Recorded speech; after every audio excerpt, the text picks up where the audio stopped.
Welcome to another episode of the Always Be Testing podcast. I'm your host, DeGrange, and I'm really excited to have Nancy Harnett on. Nancy, how are you? I'm not too bad. Thanks for having me, Ty. Thanks for joining me. It's been fun getting to know you and chatting and preparing for the pod, and I think it's going to be a good one. For those that don't know, Nancy runs the affiliate marketing world and program of HubSpot, kind of a big deal in B2B SaaS and software. Yeah, HubSpot is a fairly big one. For anyone that doesn't know it, it normally doesn't need an introduction, but HubSpot is the AI customer platform that makes running your business all that little bit easier. And I head up affiliate marketing at HubSpot alongside an amazing bunch of affiliate marketers. So it's amazing to be here sharing our story and to share any insights that I possibly can with you. I love it. Couldn't get any better than that. Maybe to kick us off, you kind of obviously there's a lot going on with a program of that size and scale and team.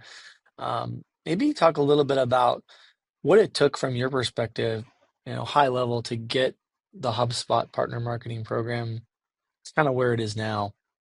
Yeah, it's taken quite a bit. So, for context, I joined HubSpot about 3 years ago. I originally joined to manage our one-to-one partner relationships. So, I didn't come in to kind of run the world. I just came in to kind of look after those one-to-ones and those larger partners. Um, the program had been around for a couple of years before that, but it was at lower levels. It was kind of finding its feet in the industry and kind of finding where it could possibly go. When I came in and we started focusing on that one-to-one relationship model, we saw the growth starting to happen.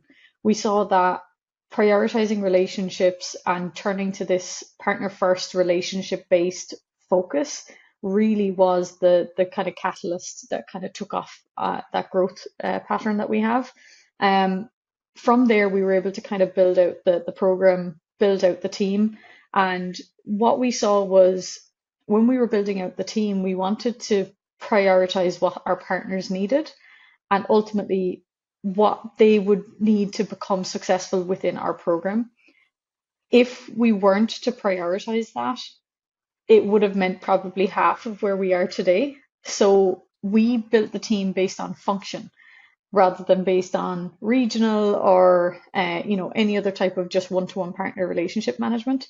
So we have individuals on the team that are there for partner management and there to kind of help you grow to that successful point. But we also have an optimization expert and an analyst basically within the same role. So they'll take a look at your data, they'll go through everything, and they'll come back to you with the suggestions to help you move that needle. And then we also have someone who's focused on enablement. So just figuring out exactly what they need and when they need it. And we're also happy to do kind of custom enablement materials as well, based on the different partners that we have. So really, really successful. We also have back-end support, we've got development support, we've got support across the entire organization to ensure success for us all. Because ultimately that's what we're looking for. If you win, we win, and that's how we've built relationships to date. I love that. There's so much good stuff in there. Um, how when the one-on-one kind of approach was added, can you speak a little bit about like how what it was like before and kind of like what you mean by that approach? Yeah, You kind of talked about it pretty well, but I'm kind of curious to learn more about that. yeah, it sounds good. So before I joined, there were two individuals on the program who kind of became overrun with all the partnerships that they had, and it was very difficult to prioritize which partnerships required what and to give that kind of white glove treatment, if you want to call it that. So when I came in, I kind of looked at the list of partners that we had, saw who we could get quick wins out of and who we could get the most leverage out of really, really quickly and kind of approach them to work with them over calls, figure out what they need from us, what makes them tick. Is it more money? Is it more enablement? And we were able to kind of find that middle ground between the two areas. Then from there, we kind of split out the program into two sides. So we have the individuals who do want that one-to-one management, who want that white glove treatment. And we do have other individuals who just want email support. They want one to many. They don't want to be on calls every month. They just want to do their own thing and come to us when there's a Mm, problem. So more than happy to do that. So it's essentially moved from a managed to semi-managed and self-managed model now in today's world hmm with us. But that hmm has allowed us to scale the different partners within the program while also focusing on what they need. So it's really changed how we work, and it's allowed us to prioritize partnerships. It's allowed us to prioritize the different aspects within that single relationship and know our partners one to one, even if they're on that self-managed platform. We're able to kind of keep the notes and figure out what they need and so on and so forth. Ah, killer answer. I love this. And I think it's so interesting because in affiliate marketing, everyone says, "Oh, it's a relationship business. It's a relationship business." But I think there's a people don't understand that spectrum. People don't understand the lengths at which the best of the best, like yourself and your team, do for partners and think about partners and how they interact with them. It reminds me back to my ancient history days at eBay when eBay was like kind of like this pinnacle of, management and investing, and they'd have like a partner day, which they still have. It's not rocket science. Multiple brands have done great jobs with this, like inviting their partners in person. But I think like the takeaway from my thought on this is like you're really customizing their need. You're really seeking out solutions for their needs specifically. You're not just saying, here's our program, take it or leave it. Here you go. You're saying we're going to kind of cater this to you, right? Yeah, yeah, 100%. And it's something I say all the time is you have to think of your affiliate program, your partner program, whatever program it is, like an extension of your sales team. They cannot be successful. Think about it. Your sales team can't sell if they don't know what they're selling. They can't, if they're not enabled correctly, they're not going to make the sale get over that line. So it's the same for our partners. If we're just opening up an affiliate program and hoping for a set and forget it type of a scenario where you just, you know, think people are going to join, they're going to start selling, it's going to be great. It's not going to work that way. It might initially when you have the excitement around the program, but over time it's not going to grow, it's not going to scale. So you have to prioritize those partnerships. That means showing up at industry events. That means being there for your partner in more ways than one. For some of our partners, they don't like email, so we work with them on like WhatsApp. Some of them WhatsApp me. It's whatever way works best for them, and that's how you get the most success out of it. If you're not Yeah. putting your partner first, you're just not gonna win, are you? Yeah. I think it's brilliant. And I think, thinking them, the concept of like um, treating them as employees, extension of the team, almost as like volunteers. They don't necessarily have to promote a brand one. They can decide they're going to promote the competitor or another brand. And I think it's like I think it's such an important piece that gets there's lip service mentioned about it. Obviously, those that are pretty close to our industry and well experienced in it and know it kind of understand it at this level, but I think it's such an important reminder to really think of it in these terms that you kind of the partner is only as successful as the being teed up by the brand, and it is truly a partnership and a collaboration and a two-way street. To your point, Yeah, absolutely. Once your yeah, brand invests, then you're good to go. yeah, and I think it's kind of like almost analogous to investing in marketing in the first place or investing in HR. It's like these things are obviously not easy or free or available to everyone to have that white glove level service, but knowing what the North Star is, I think is really cool that you're referencing. It's like, how do you calculate these bets? How do you measure them? How do you kind of, uh, invest at the appropriate time to say, hey, we're going to go all in on this? And it sounded like the ROI was there in spades, which you described previously. You implemented this approach of more of a one-on-one methodology, and it essentially doubled from what you've shared, which is kind of validating. Yeah, it definitely is. I mean, one of the things that we take pride of here at HubSpot is we fail and we fail fast. We're always testing, we're always experimenting. And again, with us working on that one-to-one basis, we're able to tailor everything and customize it to that specific partner. We're able to take a couple of dollars and just put it into this test, run it for a month or two, see if it works. If it doesn't, then that's fair enough. But ultimately, the way that me and my team work is if we're leaving an opportunity on the table, it means that there is something that could be a potential big needle mover there for us that is just being wasted. And we don't want that. So we fail fast, we move on. If it's successful, we try and emulate it across other partnerships or we try and emulate it across the program. And ultimately, we can better relationships that way, but we can also, better the experience that the partners have within the program if it's a program level experiment that we're working through. And that's why I think it's so important for brands to be okay with, our ROI is going to be this, and that's great, but we also need some budget to test and to try new things. Because if we're just, doing the same thing every day, we're going to come out with the same results. But we want to make sure that we're growing. We want to make sure that we're testing. We want to make sure that we're experimenting and getting that change and getting that potential mover that can help us do even more within the program and with partners. That's amazing. That's amazing. I think that's another thing that it sounds like it's a big separator from really best in class programs. It's something that you've seen be key. Is there a test or a type of test or experiment that you maybe want to share?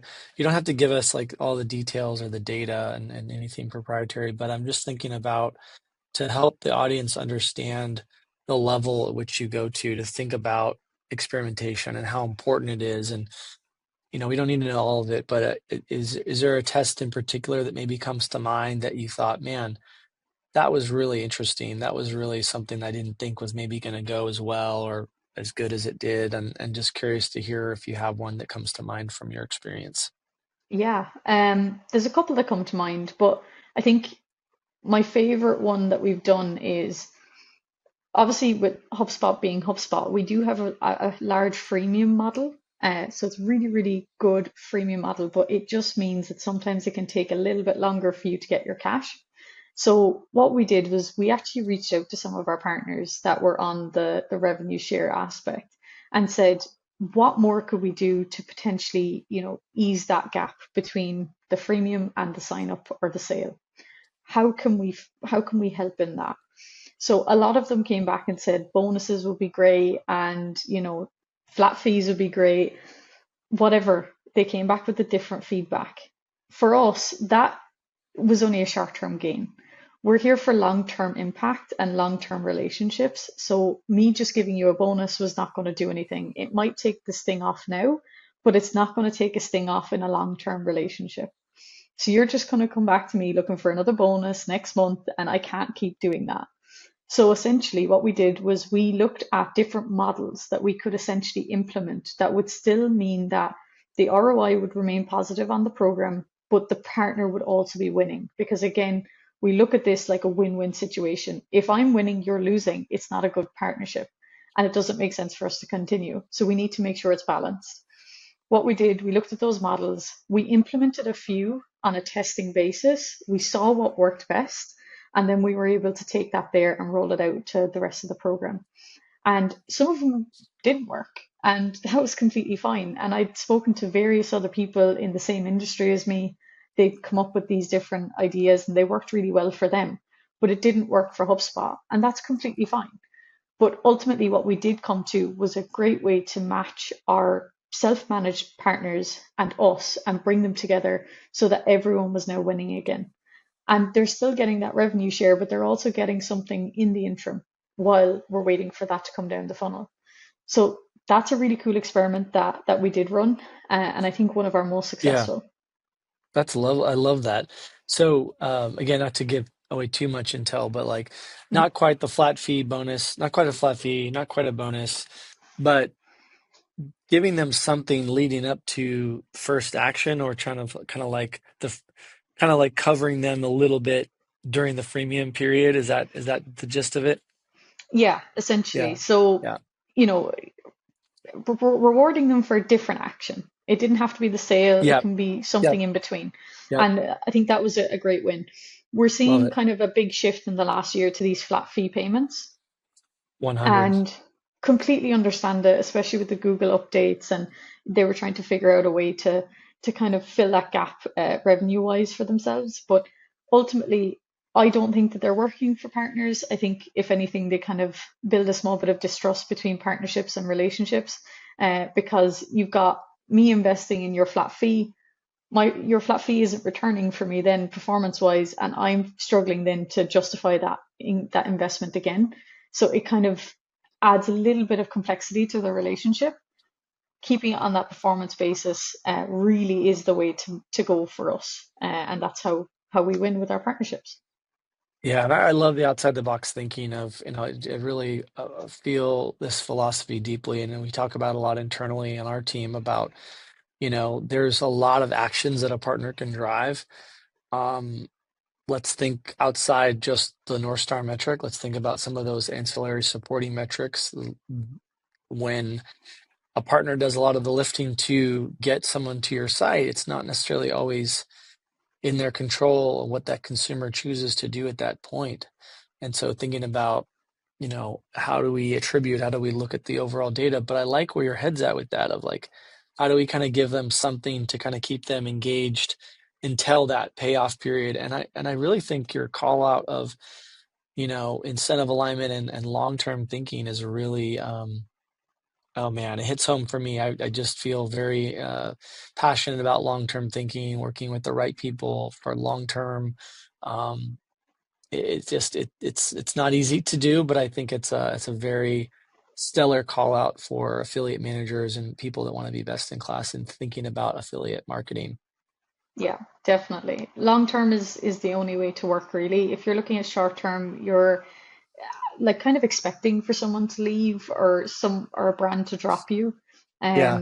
And I think I've seen that with some of our partners with various different brands that they're working with, where investment comes in spades now and then they pull back. And it's kind of, for us, we want to ensure that you see the longevity, you see that we're here to work Hmm. with you and to build that relationship. And we want to ensure that that continues over time, and not us having to pull back because we've invested all this money, it's not worked, and now we've got to pull back. We'd rather start small, work slow, and build up. And that's Yeah. ultimately how we've made success in the program from an ROI standpoint. Not to go too far down the HubSpot pitch, but would you say that the HubSpot culture supports that? And like, and if so, kind of like how that it seems like they're long-term thinking, um, believers and to some extent as much as they can be in their business. And I'm just curious how that plays into being able to think long-term in your affiliate program. Yeah, I think we're very lucky that we are working for a company that believes in what we're doing, plus they trust in the people that they've hired to do it. I mean, my management are very, very open to new ideas. They're open to the tenacity that my team are able to come to the table with to figure out new ways to grow the program. And having worked for brands or worked with brands who haven't had that understanding between leadership and the down funnel is very, very difficult to kind of bridge that gap. But ultimately, us being able to kind of come together with our leadership team and figure out what that might look like has been a huge win for us. The brand as a whole, the company as a whole, we prioritize our customer, and that's ultimately where we start our program from is, we're looking at our customer, how can we work backwards from there? And then for us at our level in the program, we prioritize our partner to ensure that our customers are being prioritized. So Hmm. building up that experience, working with partners to better their experience for our potential customers, they're the big things that we focus on and that ultimately the company want to ensure works with our partnerships. I love that. You know, the question of like what do best in class programs do differently? We've hit on so many amazing examples already, but you bring up this concept of, addressing the customer, thinking pro customer, thinking in a customer centric way. Um, are there things in particular around like the user flow or just around thinking about the customer specifically that is kind of part of this, how to separate yourself from the pack as a real top affiliate program? Yeah. So we look at where our customer fits in across the entire funnel stage of a partnership with us. So from recruitment, we look at our customer and we work outwards. So where do our customers hang out? What are they looking for? How can we bring them value?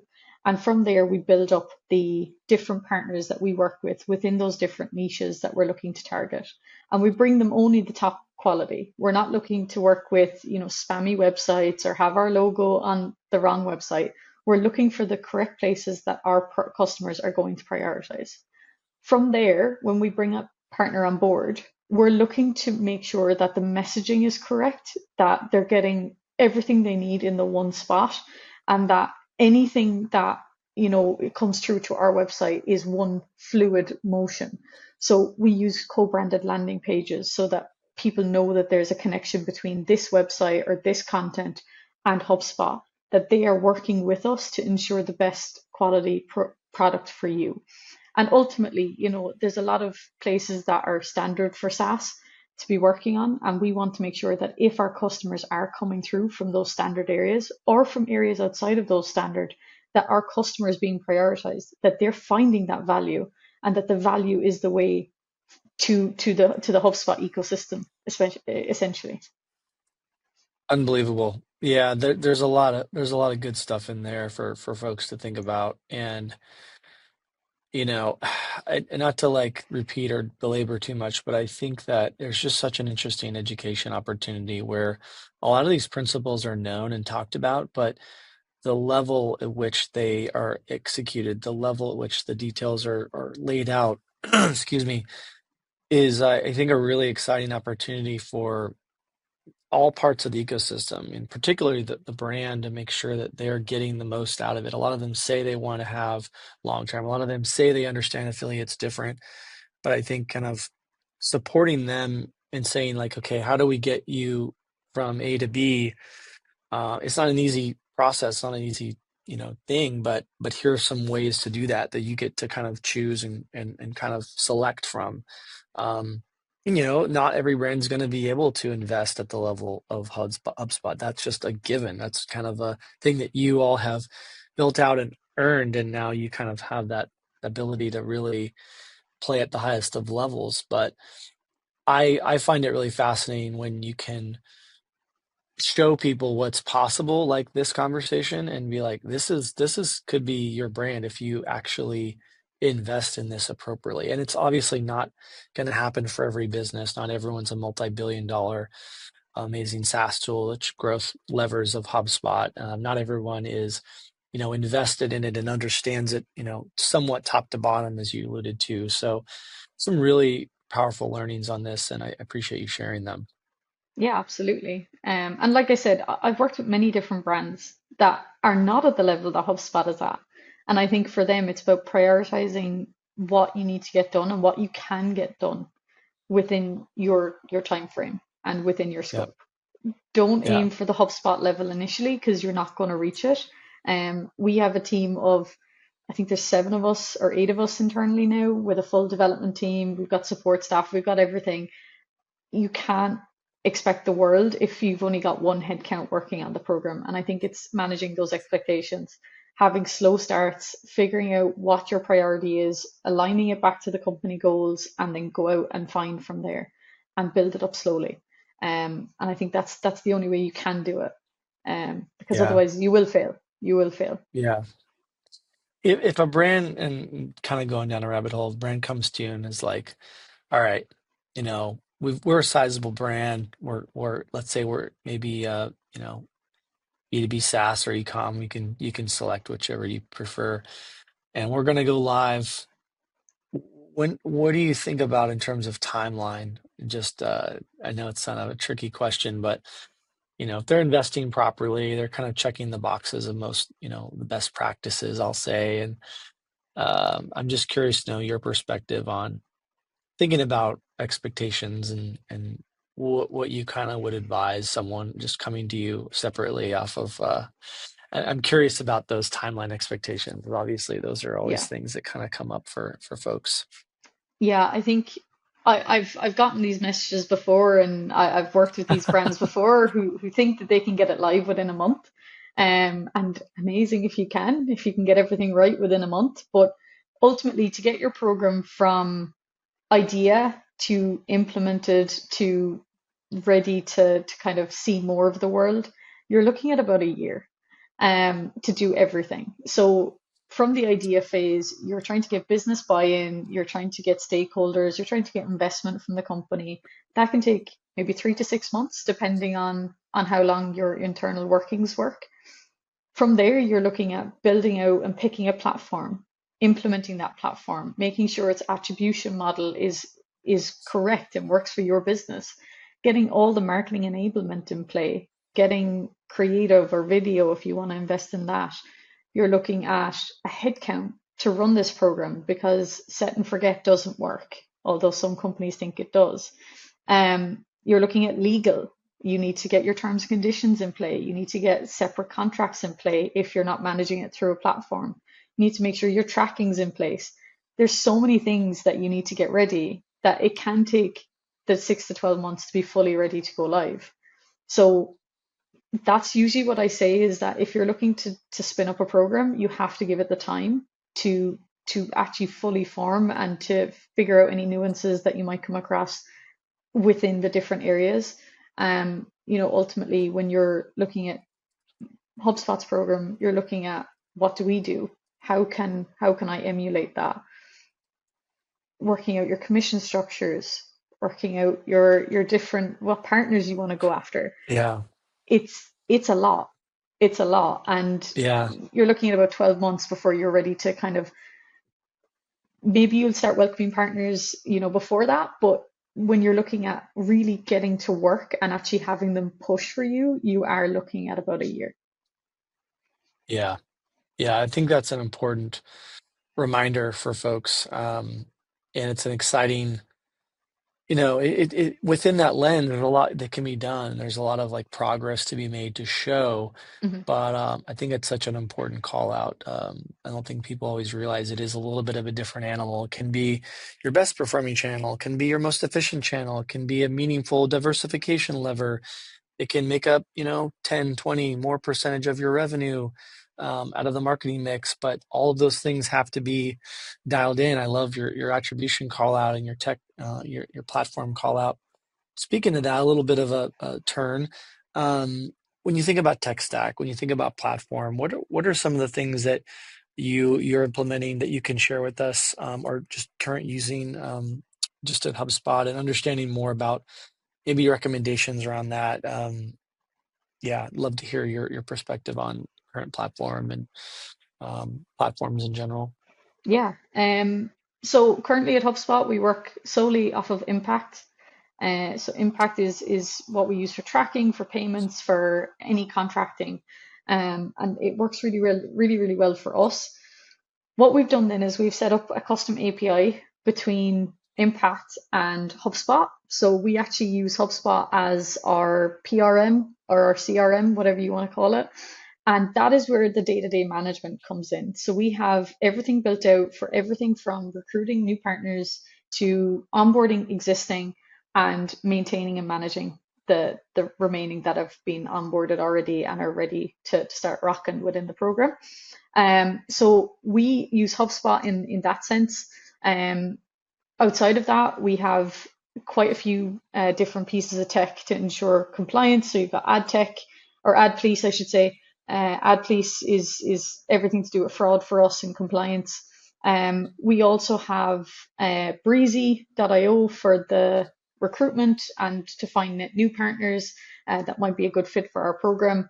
We also utilize an agency, so we're working with an agency to kind of supercharge that recruitment at the moment so that my team can focus on optimizing and really growing the net new or the net existing partners that we have, I should say. And then outside of that, other pieces of tech that I've worked with are the likes of Partner Stack. We've worked with, I'm now drawing a blank. We use a lot of AI tools. AI has become like a whole new thing for us. And we're kind of bringing a whole new meaning to it by affiliate intelligence, if you want to call it that. So we're now using AI. We use Claude, we use Gemini, we use ChatGPT. We use them all to enhance that experience that we have for partners and to better that experience for our customers working with us via the different channels. So essentially, we're able to do tasks an awful lot quicker. We're able to support our partners at a higher level again and to get more done in less time, which is the whole premise of tech and AI essentially. Yeah. So Yeah. that's kind of the high level. I'm drawing a blank on other tech It's a, right now, but I mean, that's a lot. That's a lot to chew on. It's a really impressive, suite of things and tools to think about. And I think it gives people a lot to consider and research and be aware of. I think you did a great job laying that out. And um, yeah, I think there's certainly another episode could be dedicated just to the tech stack yeah. itself. So well done. Um, in terms of like, pitfalls or things to avoid, are there anything that you think folks get tripped up on? I think we covered some of the, you know, conversely, the positives of the best practices, but are there things that you think people should be thinking about when they want to kind of avoid those mistakes and learn from the mistakes of others a little bit? Yeah. I think in any program, no matter what like stage they're at, I think compliance is a really big one. Ensuring Mhm. that everything that you have, that fraud is being watched. Ultimately, you have amazing people in this industry, and partners that we work with are fantastic, but you do have bad apples. That does not mean that your orchard is rotten. It just means that there's one or two people that are out there to game the system. And ultimately, having different tools, having different ways to identify what that might look like is important for you and for your business. If you have a partner who's driving in traffic and it's not converting, or all the emails look very similar, so they're all Gmail or Outlook or whatever, they're all coming from relatively similar IPs or similar locations, there might be a red flag there. And what I always say to people that I work with is if it feels wrong and if it doesn't like sit well with you, there is likely something to be looked into there. And it's important to prioritize that. It's important to make sure that you are looking into that. And it's important to make sure that your team is aware of what to look out for going forward. Outside of that, on the partner side, like I said, it's the flat fee side of things. I do think that we're going to see maybe a shift away from that to more value based in the next year. But essentially, for me, long-term partnerships make more and are better gains than the short-term impact. So yeah, they're kind of the areas that I would say are pitfalls at the moment within the industry. Yeah, no, I love that. I appreciate where we're going with that. I think it also kind of just expands on like the good things to focus on and the good things to think about. And I think we covered some of those in the beginning as well. So there's a lot there for people to chew on. We think about the partners, and I kind of think about them as kind of the lifeblood of the ecosystem. They're really doing the lifting for a lot of the ecosystem. It's who's driving the transaction to some extent, right? Or bringing people to the world, the HubSpots of the world. What are some maybe that you think are underappreciated or maybe unsung heroes or of the partner world? There's a lot of different partner types, and I think some get kind of they're on the hot list, and everyone's trying to grapple for them and pay them top commission and flat fees and whatnot. But what are some that you think are notable that you want to discuss that are worth talking about in pod? Yeah, I think one of the things that we've started looking at is kind of collaborations. So you're looking at internal partner programs. Again, we have that benefit at HubSpot because we've got many of them, but our tech partners, our app partners, our HubSpot for Startups partners, can we come together with those and share HubSpot further? So these all have networks themselves. They all have different audiences, whether that's through content, whether that's through email, through their own product, whatever it might be. Utilizing those partners it's huge at the moment. And it's kind of step outside of the typical that you would see. We've found great success in working with our different internal partnership teams and even our solutions partner program. Some of those individuals may have content that they want to monetize. And so it's not always on a one-to-one basis where they're working with these individuals. We're able to come in and support that partner and really help them get to that next stage with their business. So that's what's exciting for us is helping other partners within our company to do more with HubSpot and to kind of keep HubSpot at the center of everything that they're doing. But outside of that, other things that don't typically work for us but are working for other brands, you've got card linked offers, they're doing quite well at the moment. You've got banking apps, et cetera, et cetera. There are different areas that are now springing up across affiliate, and it's not just your typical the old saying that used to be there, which was it was just someone behind a link. It was kind of this dark hooded figure down an alleyway. That's no longer there. These are tangible partnerships. These are people behind the link, and essentially you're looking at not just individuals anymore. You're looking at large organizations, and that's what's most exciting about the entire industry right now is just how big it's gotten, even in the last number of years. It's huge. Yeah, the maturity, the professionalism, the investment, Mhm. the technology. I think the coolest thing is there's just such a entrepreneurial spirit and a small business, aspect to it where you're kind of investing and placing bets on entrepreneurs and small businesses, and that's such a big part of the ecosystem and such a positive part of the ecosystem too, generally. And I think that yeah, you're spot on about I think where it's going, and kind of where there's so much more than kind of typical, here are the 3 to 5 partner types.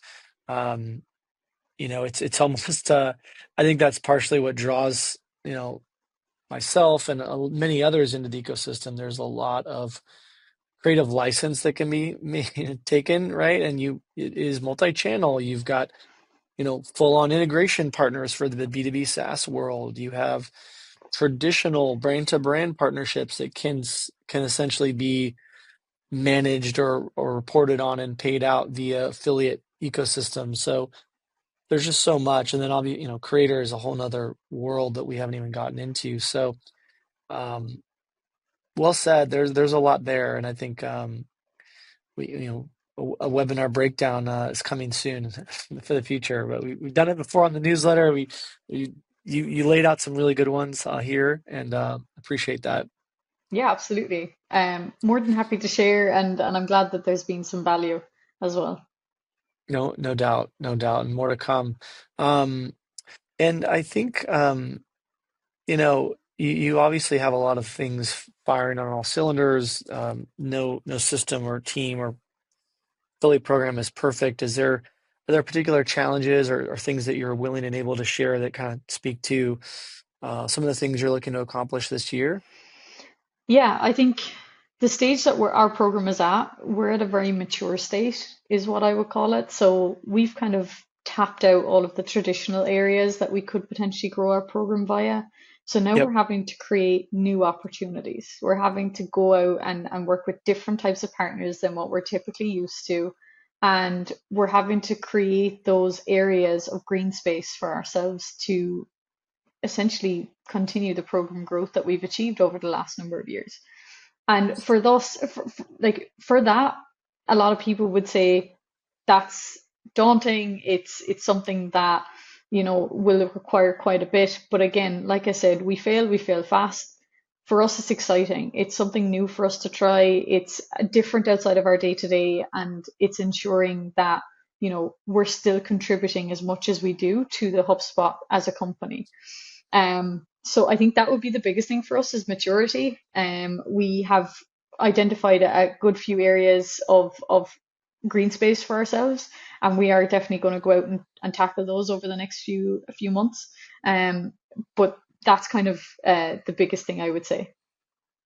That's amazing. Yeah, there's something unique, right? When you have a mature program, it presents a new set of challenges where you've talked to like a pretty sizable percentage of available affiliates in the market and tested a lot of things, seen a lot of things. So I think there's almost like a mindset um, way of thinking that you have to kind of come with. And I think some of the aspects I have always loved personally when either it's a new program that makes it even more, scratching of the itch of like the hunter mindset of like what else is out there that we should be looking at. You're almost putting that like sales hat slash conquest marketing hat mindset on, or it's an interesting thing, psychology. I don't know how to describe it, but I've always enjoyed and appreciated that. And um, it's a fun challenge to kind of wrap your arms around when, especially when you have so many, partners already in the ecosystem. And so I think it's fun. And also looking at existing, there's a lot that can be done. The partner that you've been collaborating with for maybe years, and maybe you've tried everything, but there's always something else. The always be testing is not just the title of the pod, and thinking about what's next is important in marketing. And I think even I'll end with just I've talked about this recently, but um, lot stuff's always coming out around just the cycles that we deal with, right? The cycles of creative, of landing page, of brand, of aesthetic, of data. It's like these things come in cycles. Some of these things are never going away. They're principles that we, kind of continue to work on. But um, it is very important, I think, to think about um, what wave are we in a particular tactic, a particular campaign type, a particular partner type, and be just aware of what that is. Are you early on that curve? Are you mature on that curve? Are you late? And I think you're kind of calling that out as well. And I think it's an important thing to think about when you think about your recruitment strategy, your creative, your how you activate and how you optimize. I think those are important things to note. Is it obviously it's impactful to the consumer who's engaging, and then, is it really hitting as it should? Is it performing as well as it should? So great call outs. Yeah, yeah, it's something that we're excited for. We're excited for the future of affiliate. We're excited for the way that the industry is changing and it's developing. And I think if anything, the industry is just going to gain more respect. As I said, it's long change from where it was to where it is now, and I think that's going to be the most exciting thing for everyone in the industry. Yeah, I love it. Nancy, let's go down the home stretch with some fun questions. You've been very Let's generous do with your it. time, so let's do this. You got any good book or resource recommendations to share? Yeah, one book that I love and it kind of centers it centers everything I do is Nudge by Richard Taylor. So it's a behavioral economics book and it basically shows why people buy what they buy, why they do what they do, and why different triggers pull and push against consumers. So we're able to essentially take some of those learnings from that book and apply behavioral economics to the way that we work, not only with our partners, but the way that we work with our customers. And essentially, if you read it, you'll understand that everything that we do and everything that we are as a species is behavioral economics, especially if you're living in the capitalist societies that we are. That's amazing. I love that. That's a definite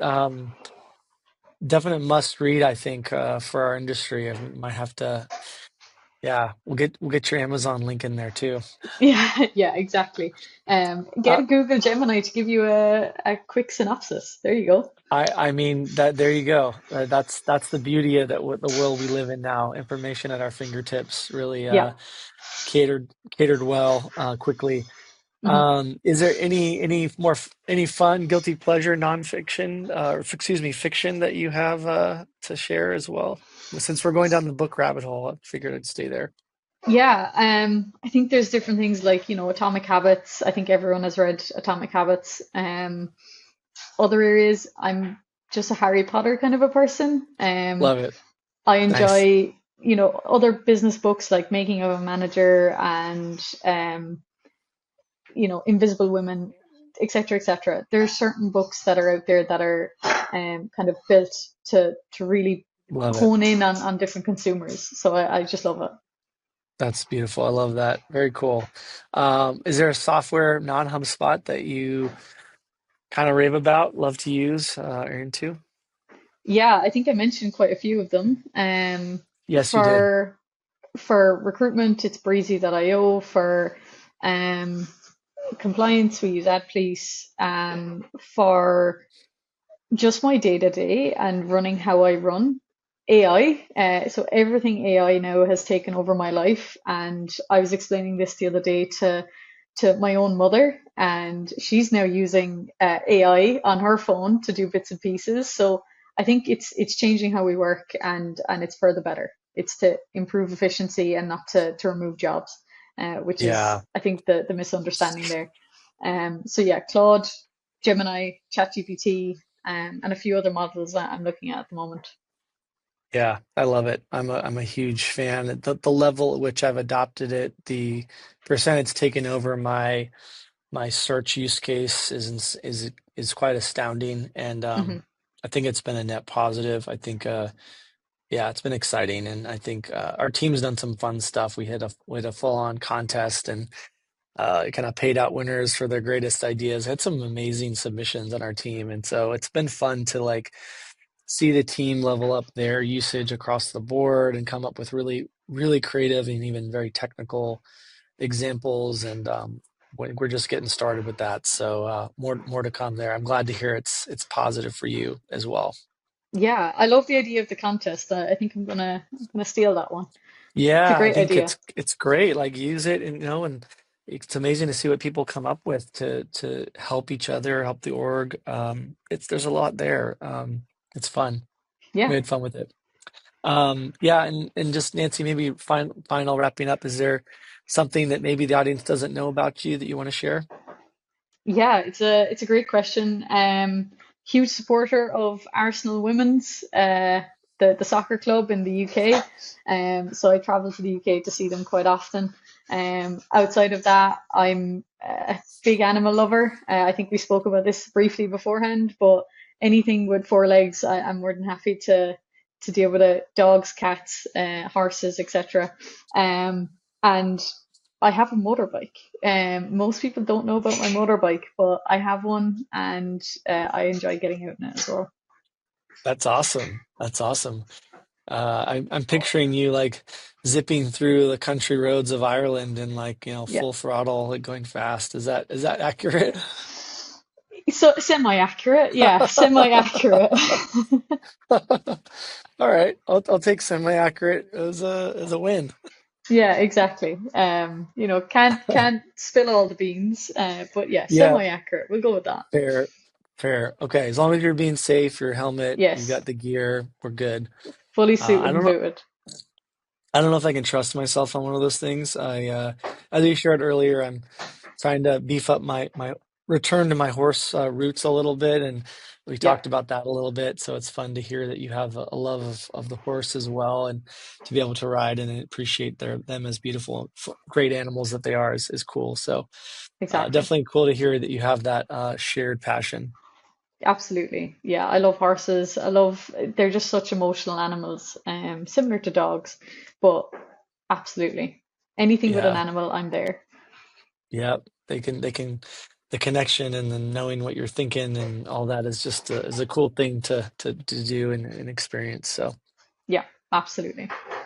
awesome. Nancy, you've been amazing. This has been a rad conversation. I'm just grateful that you spent the time with us. And yeah, I hope you have a great rest of your day. And thanks everybody for tuning in. Thanks for having me. Thanks, Nancy.